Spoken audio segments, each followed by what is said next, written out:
Čau, dragi moji.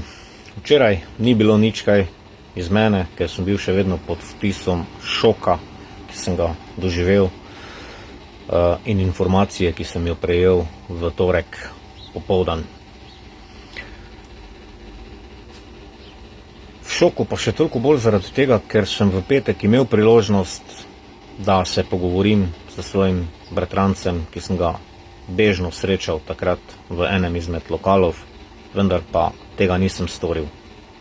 V šoku sem še toliko bolj zaradi tega, pa bolj žalosten in jezen sam nase, ker včasih druge učim, kaj ne naredijo, sam pa tega nisem naredil.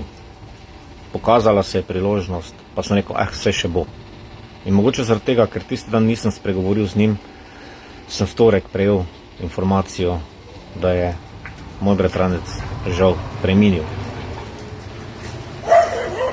Dragi moji, ne odlašajte stvari na jutri, na pojutrišnjem, na nekaj, na kjer dan kasneje, ker mogoče ne boste dobili več te priložnosti, tako kot je nisem dobil jaz.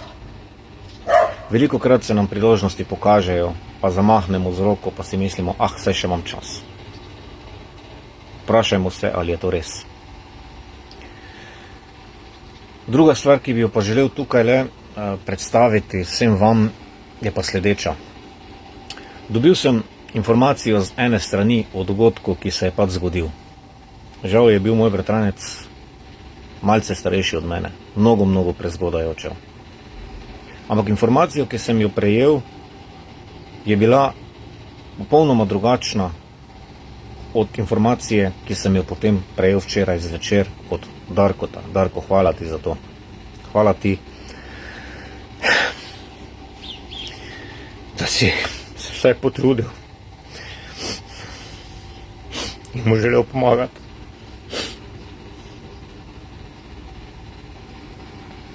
Bil si zraven in si točno vedel, kaj se je zgodilo. Ja, res je. Vprašam se, kolikokrat dobimo napačne informacije in si na podlagi te napačne informacije naredimo neko sliko, pa to širimo še morda celo dalje, pa sploh ne preverimo, ali je to res. In tako, ko sem včeraj potem od Darkota dobil točno informacijo, kaj se je zgodilo, si lahko naredim svoj zaključek in pa svojo sliko, kako je bilo.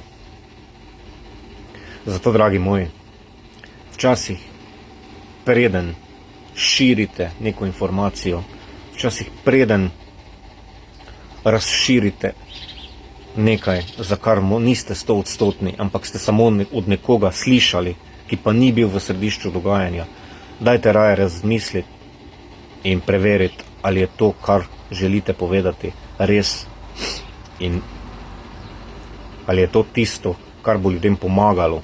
Kajti, če gre za laž ali pa neresnico ali pa prirejeno resnico, lahko povzročimo veliko škode. Velikokrat se moramo pogledati na levo in desno stran in ugotoviti, kaj je res in kaj ni. Nikoli ne bo samo ena stran prava. Mogoče nekaj, kar je zame v redu, ni za vas. Nekaj, kar je za vas v redu, ni zame. In prav je tako. Nič ni narobe, če se ne strinjava.